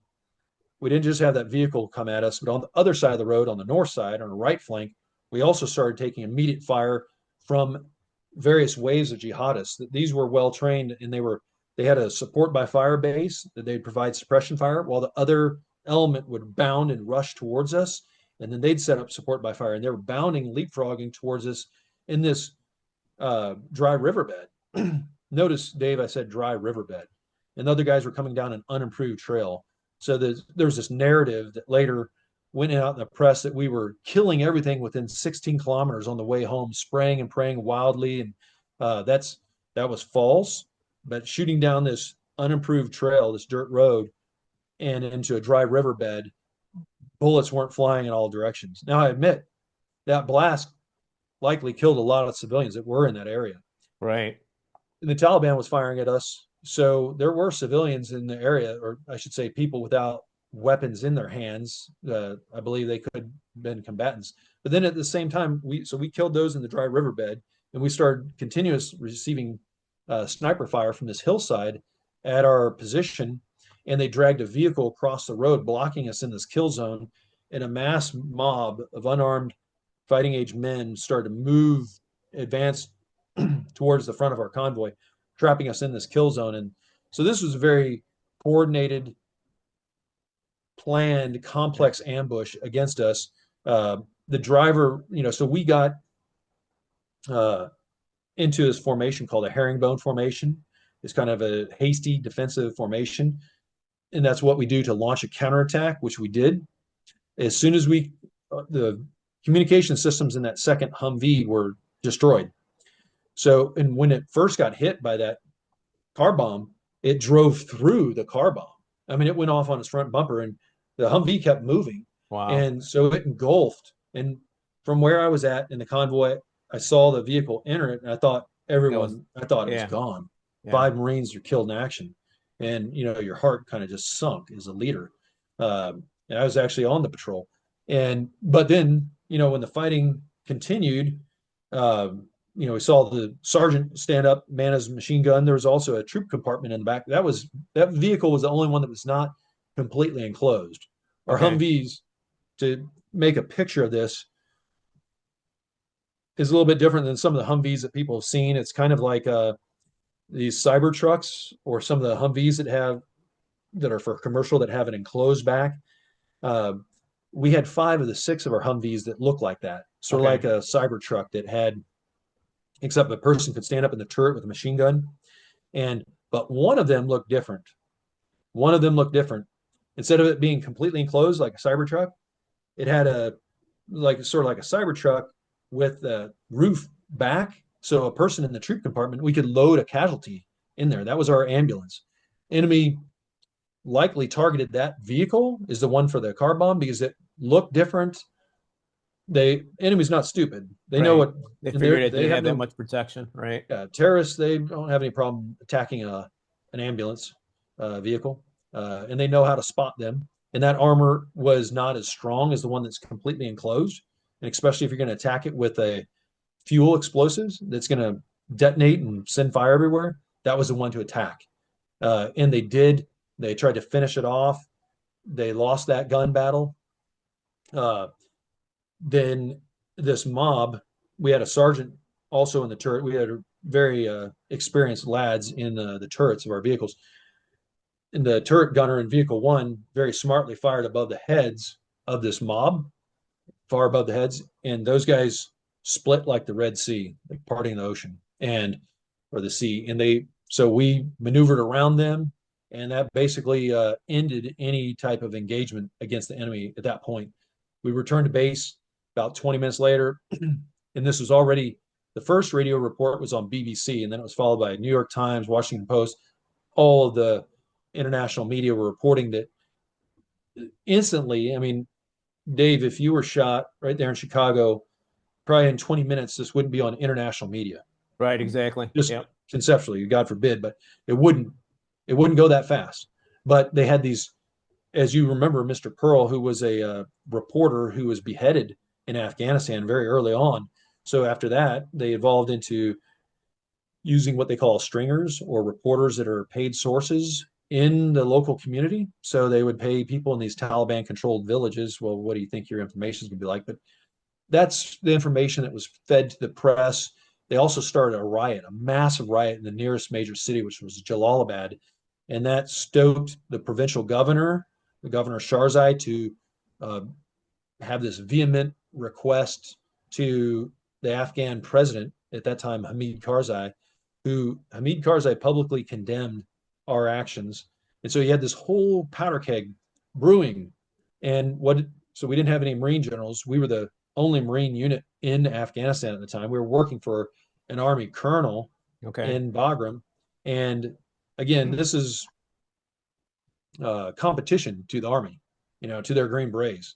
And so, they acquiesced immediately to kick us out of Afghanistan. And then now the Marine Corps, it's kind of like, I hate comparing it, but make a biblical comparison. It's sort of like Jesus going from, Pilate to, just going one, everybody wanted to wash their hands. So the Army kicked us out, gave the case to the Marine Corps.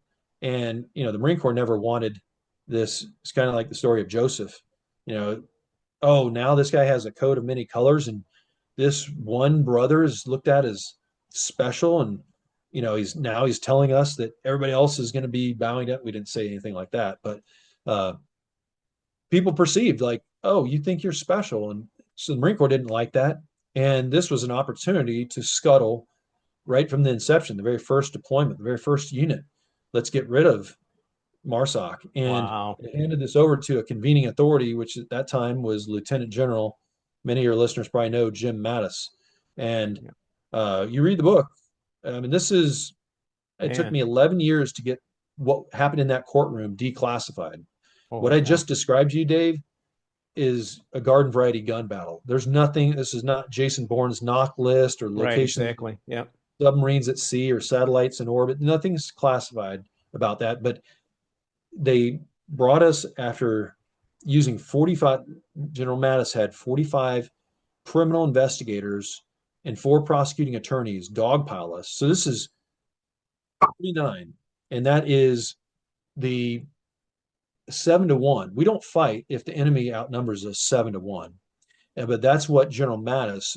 Now there's other investigations, Haditha, Hamdaniya, um, there was Abu Ghraib, and just like you have kids, and the first time a kid screams or misbehaves in a car, and maybe they get a scolding, but after the third or fourth time, somebody's probably going to get the belt, old Right. fashioned, Exactly. Yep.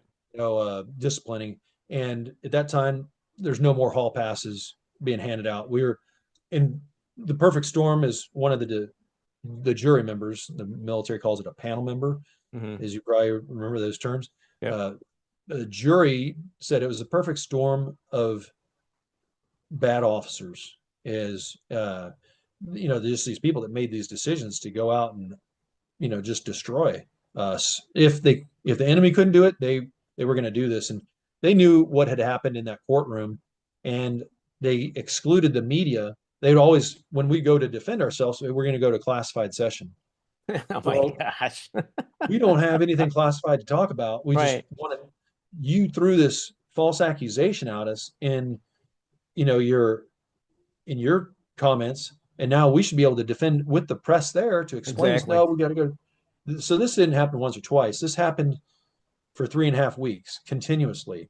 And as you know, that area in Camp Lejeune, we were in this courtroom building, and they didn't just kick them out of the courtroom so they maybe could overhear something in the lobby. They moved them 2 buildings over and on the second floor. So there was no way they were ever going to hear any part of the truth. But to go back to what I said at the beginning of the show, it was a campaign for me. It was something I felt very personal, that these were my brothers in arms, family, and it's important. Instead of, to make another goofy comparison, like that movie Top Gun or Maverick, he has this stigma because his old man was this kind of a rogue fighter pilot, and then he messed around with his admiral daughter, Penny, and so he's got this black cloud over him, and it's always Right. kind of haunting him, and it's keeping him down in ranks and position, and so I didn't want that happening to our men. So I fought back, and I served 7 more years. But even after in retirement from the Marine Corps, I went up to Capitol Hill and developed an alliance, this campaign to work with bipartisan, both sides, bicameral in the House and Senate to fight and working with the media to get the work. Because part of the reason was the day I retired, there was a hit piece out in the Military Times. And then and the Marine Corps has this high holy day called the Marine Corps birthday in November 10th. We Yep. celebrate it every year. And on that day, that same year that I retired, 7 years later, they did the same Military Times did another hit piece. And after the first one, I had called and talked to that managing editor and said, hey, listen, we did not kill 19. They had accused us of killing 19 and wounding 50. So wounding or killing 69. This was the largest falsely alleged death count by machine gun fire in Afghanistan against what they said was civilians. So I made it very clear. I sent him my polygraph and the executive summary from the court of inquiry, and they changed the words. They did print a retraction that said they killed up to 19, and it's just kind of like instead of saying Dave beat his wife 5 days a week, they said Dave beat his wife up to five. Like, okay, so Yeah. No, thanks for implication, the big clarification. Yeah, that makes a yeah. lot of sense. Yeah. So November, when they did the second hit piece, I had started a small business there in the heartland, and I'm like, I'm a business owner. I'm going to go directly to this business owner. So I called the president of the Gannett Media Corporation, which owns USA Today and all the Army, Navy, Marine Corps, Times, and Defense News. So I called them and said, listen, here is your managing editor of the Marine Corps Times. Here's my email that I sent to him with a copy of my polygraph that shows we did not kill any civilians. That never happened. And here's the executive summary from the trial. Um, and he has this, and he printed a retraction, but the retraction was false. And then he reprinted this 6 months later. And so that started this campaign in the media. That president of the Gannett Media Corporation did something very honorable, and he sent a reporter named Andy de Grand Prix. And that reporter came out to Kansas from Virginia twice for a total of 6 days. And he did a 6-part series that his editor gave him 6 months to work on. And that became, that won the President Ford Foundation Award for Investigative Reporting in 2016 on the Oh, Department wow. of Defense. They give Wow. 2 awards a year, one reporting on the White House, one reporting on national security. And that won the 2016 award for the Ford Foundation. And they did a really good job, I felt, on uncovering that. It was very unbiased, and one good thing is all of our men who were in that ambush, they narrowed the investigation down to 7 that they accused us. I was one of those 7. And Okay. then they took 2 of us into a war crimes trial, myself and one other Marine. And uh, so the reporter was able to interview the 7 of us all together, uh, to hear everybody that they falsely accused, the tail of the tape, the exact timeline. And the reporter, and then I started giving him as I would receive. I fought for 11 years, and they eventually started to declassify and send me. And the reporter was like, hey, on the top and the bottom of these courtroom transcripts, this is verbatim courtroom transcripts. It's got secret no foreign with a line through it. He's like, are you sure this is declassified? I said, yes, I got this from the convening authorities, staff judge advocate. I fought them. This never should have been, and they Classified in the had, first place. Yeah. yeah. And I had to help the reporter because they still redacted names. So basically the nouns, I had to explain who they're talking about. But as a reporter would read this, and that's the basis of the book, A Few Bad Men, is it's just, you can't, it's a real true story, just like A Few Good Men, that it takes it so far beyond. And that's why the most commonly referred term in the reviews is disturbing. Because like, how could they go this far? This is like Colonel Jessup getting promoted, and they're giving him the ability to have even greater power and destroy Marines' lives again and again. And like what those prosecuting attorneys did in threatening to deport one of our Marines, they got one of our Marines who had legally immigrated to the United States, and they threatened him under duress. And they created, these are not NCIS, this is Marine commissioned officers, prosecuting attorneys. They made a statement, and they forced him to sign that under the duress of to have an American, this is the abuse that I'm talking about, Dave, to make a choice between your brothers in arms and your blood family. So you're in a dilemma. There's no good choices. And he made a choice and he regrets, and he admitted it on the stand. Wow. And he's admitted it on ABC News, which you can Google search. You can hear his testimony out there. I think it's around the 2 minute mark. If you dial ABC Channel 7 and Marine Special Operations, you'll hear this young Marine sergeant. You know what his crime was, Dave? He decided to join the Marine Corps during a time of war. Here's a guy who legally immigrated, legally naturalized, became a U.S. citizen. He joined the Marine Corps during a time of war, wanted to fight for his country, wanted to serve in the most challenging role in Force Recon, and then he gets accepted into the very first Marine Special Operations Task Force. He's driving the Humvee that gets blown up with this massive van, this car bomb, and then they do this. Then I'm not talking about the Taliban. I'm talking about Right. United States Marines. And NCIS, in their bylaws, they can use deception, but prosecuting attorneys dressed in civilian clothes, that's breaking the JAG instructions for commissioned officers, JAG lawyers. But what went on, again, I go back to what Congressman Walter Jones said. Major Galvin just went too far. This was like no rules barred. Or if you ever seen that movie, The Bad Lieutenant, where you got this power and it's just, there's no stopping. These people are doing things that are illegal, immoral, and unlawful. And these people just continually got promoted. The Army colonel that got us kicked out, he was a colonel, he got promoted 4-star general. General Mattis, he got promoted to 4-star. He was a 3-star general at that time. Right. Immediately got promoted to 4 stars and continued on. I mean, but you read the book, I'm just scratching the surface. I am literally just scratching the surface. And one thing to understand, Dave, and you're like, well, this is it is an extraordinary example, but this has repeated itself in Right. another Over the case with the years. same Yeah, command. absolutely. We call it the Marsoc 3. There's 3 other special operators that they finally had their case adjudicated this last December after almost just a few days shy of 6 years. Man. This type of abuse happened. And that's, like the saying, all it takes for evil to flourish is for good men to do nothing. That's, if you're indifferent about this and you let this go on and you don't want to make yourself aware and try to say, hey, actually what Fred Galvin was describing, he's talking about the Department of Defense. And when you put it into perspective, that's not just the largest employer in the United States, but when you take active, reserve, National Guard, contractor, civilians, maybe after Doge, this will be not true, but if you take the head count of everybody working in the Department of Defense payroll, and then you compare it to if you combine the next 2 and 3 largest American companies, Fortune 5 companies by headcount, Amazon and Walmart, you stack their headcounts together, still the Department of Defense is more. And the so what is it's the largest employer that has the most power to prosecute. So if you get in trouble at Amazon, you can be disciplined, you can lose your job, but you can't be put on bread and water. Yeah.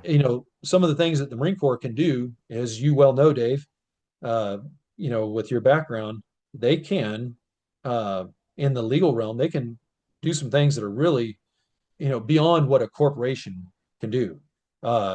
And another thing is you'll see in this book is, especially with the Marine Special Operations Command, and we've just seen it with the Marsoc 3.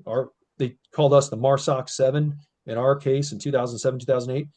And this case from 2019 to 2024 that just adjudicated, that was the Marsoc 3, a separate case that happened in Iraq. But many of the same things happened. And in that jury pool, because they went to a trial as well, they have a convening authority, and he assigns the jury, picks them. This isn't what goes on in civilian courts. Right. Exactly. Yeah. And Marsoc is a closed loop organization.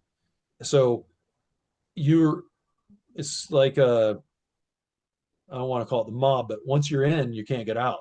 Right. You're in there for good. And if you want to get promoted, you want to get retained, you want your job assignment, you want something, there's a few good duty assignments in the Marine Corps. There's some good locations that we have, Hawaii, San Diego, but That's all controlled by the convening authority.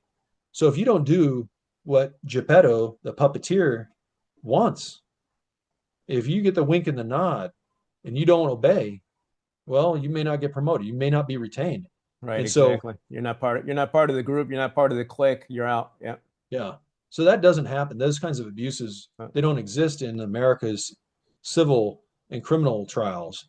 And that's some things I just talked in this interview with Lieutenant Colonel Wehrman, who was a Marine JAG, got out as Lieutenant Colonel.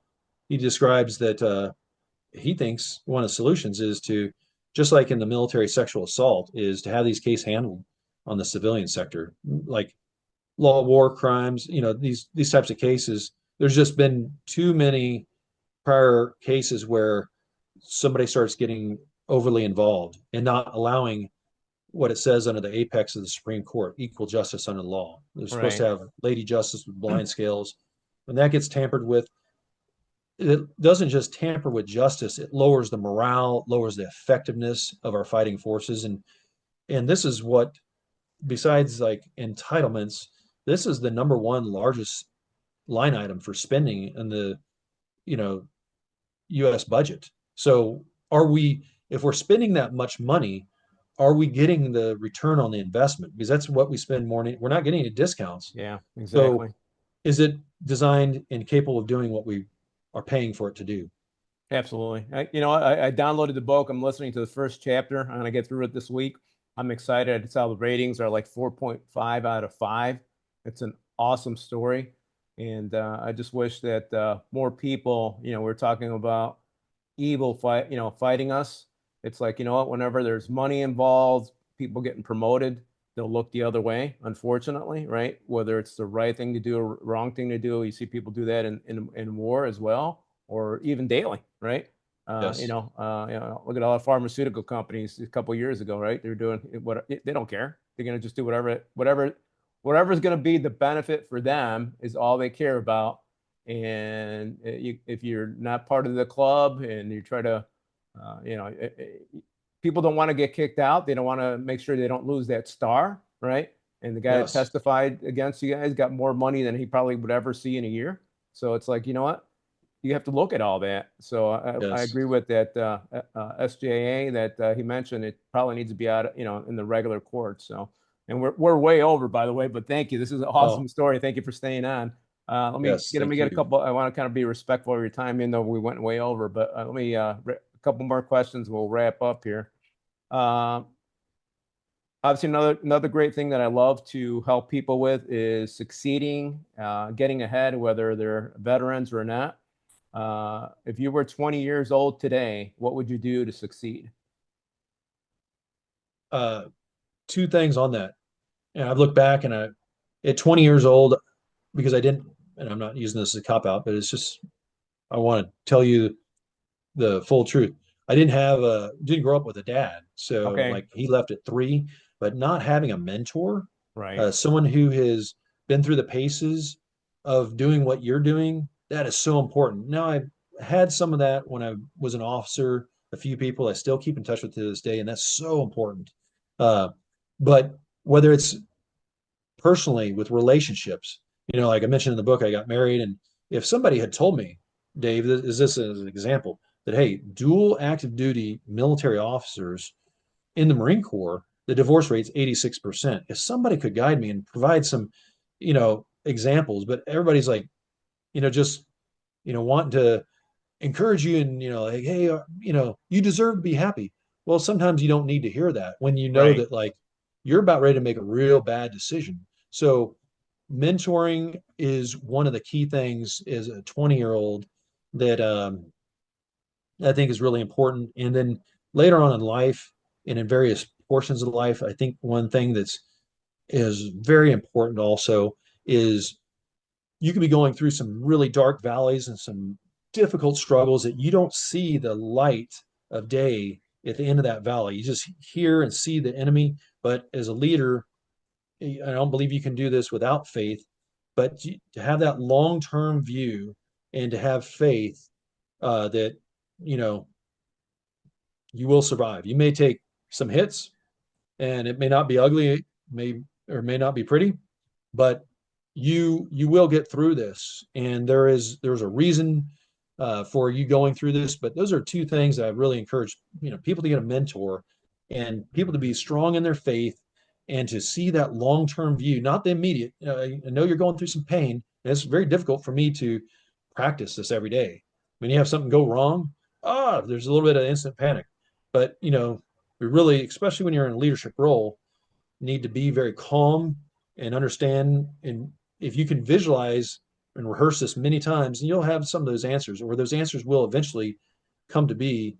But panicking is never the right answer. Right. It's great to have that 100%. And faith you and went be right to my calm. next question, how important mentorship was. So instead of asking that, I'm going to ask, where do those 20-year-olds find the mentors? It's that is so at 20 years old, at least my experience in America, they are there. But the problem we had, at least I had when I was 20 years old, is you're invincible. And I was You know at 20 years everything. old. We know Yeah, you everything at know 20. everything. Yeah. I was a corporal. I was in the United States Marine Corps. I was tough. They teach you in the Marine Corps that you could do anything. And Right. when they reward you in the Marines by, at that age, by being really physically fit, I mean, they will literally promote you and Right. give you greater responsibility. So you have this strength. So you're really not looking for that. But if, in regards to mentorship, if you seek that, you will find that. And in order to seek that, you have to have some humility. You have to bridle your ego. And ego, the the older you get and the greater your ego can become, the more dangerous that is. I would say later on in life, that is like walking on thin ice. If you don't get that under control and have some humility and restraint and love and respect for others, and realize that, like, hey, I'm fragile. This is a gift that I should be grateful to live this life, to have what I have. We live in the United States of America. We're a free country. And most of us have, not all, but most of us have our whole health, or the majority of it. And those are things Right. that if you're not grateful for that, you can have it taken away. So, as a young man or old man, seek mentorship.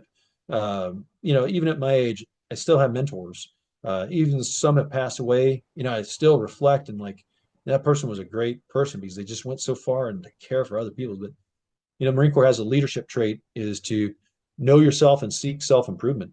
And part of that isn't just through self, it's through other people. Get a mentor that is somebody that you truly do respect as a moral leader, and spend some time. I mean, it's sometimes humbling to, you don't have to sign a contract with the person, but, they know what you're there for. It's like, hey, I need some guidance on this area.